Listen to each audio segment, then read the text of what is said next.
Hello Capricorn, welcome dito sa aking channel, Kalarin 888. Welcome. Alamin natin ang 2025 money, career, financial reading. So, sisilipin lang natin Capricorn kung ano yung message sa'yo na posibleng makatulong. Okay, so first card mo dito is reconciliation. Since it's money, so pwedeng meron kang mga financial losses or financial problems, burdens na napagdaanan sa 2024. Na siguro marireconcile mo. So, ibig sabihin yan is recover. Okay, marirecover mo yung mga financial losses mo na nangyari sa 2024. So, meron din dito mga situation na pwedeng merong nanloko sa'yo or pwedeng may nang scam. And nakikita ko na siguro magpapatawad ka in terms of money sa taong ito. And si Trin yung crystal mo this year. So, sinasabi na kung may mga hindi naman importanteng pag-aalala, unnecessary worries, kailangan mong alisin yung burden ng worries by giving them to God para sa healing and then solution. Okay? So, sinasabi dito sa'yo ng baraha, Capricorn, na it's time to move on, it's time to recover kung ano man ang nawala sa'yo. Iwasan mo yung sobrang pag-aalala, iwasan mo yung sobrang pag-iisip, iwasan mo yung worries and regrets kasi hindi yan makakabuti sa'yo.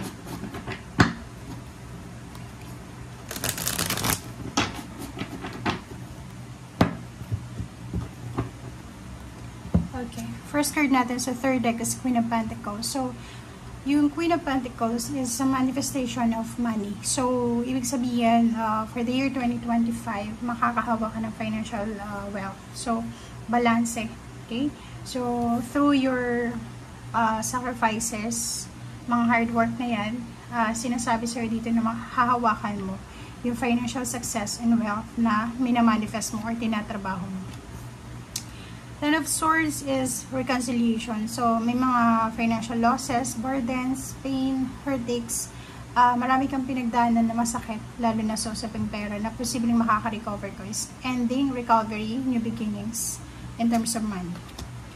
Two Pentacles, nakikita natin dito yung balances o usaping pera. So, ibig sabihin, magkakaroon ng balance. Yun, maraming pera yung parating, mababayaran mo yung mga utang mo kung may utang ka man, kung may nang utang sa'yo, mababayaran ka din, and mababalance mo, maaayos mo yung management ng salapi sa taong ito. Six of Swords, nakikita natin yung mga changes, pwedeng change of career, change of location, pwedeng may bibili ng sasakyan, may bibili ng bahay, may magta-travel, so kailangan mag-spend ng pera.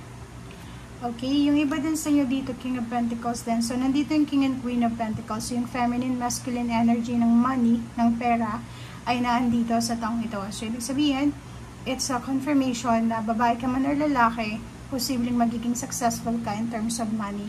At ang Six of Swords, nakikita ko sa'yo dito na yung iba sa inyo, swerte sa pagta-travel abroad, international, or yung lalong nagtatrabaho sa transportation or communication sa mga telecom company, sa call center, sa long distance international, sa pag-abroad, OFW. Swerte kayo sa taong ito. Okay? Next card natin is Knight of Pentacles. So, diba? So, marami kang ma-attract na tao na pwede makatulong sa'yo tungkol sa usaping pera. Okay, so victory and success for Pentacles yun, diba? So, kung ano man tong victory, success, recognition, awards, rewards, appreciation, or kung ano man tong financial success na makukuha mo, posibleng makakatulong to sa'yo para makapag-ipon ka ng pera. So, this year, nakikita ko sa'yo dito na talagang mamamanage mo yung money mo, financial account mo, kasi hindi mo sasayangin lahat ng pera na papasok this year. Okay? Ang daming choices and decision making. So, nakikita ko maraming offers dito. May mag-offer sa'yo ng new job, new cars, new home, or kung ano pa man. Okay? So, dito din is 8 of Wands. So, nakikita ko yung good news. Okay? Maraming balita, maraming magagandang information, or maraming mga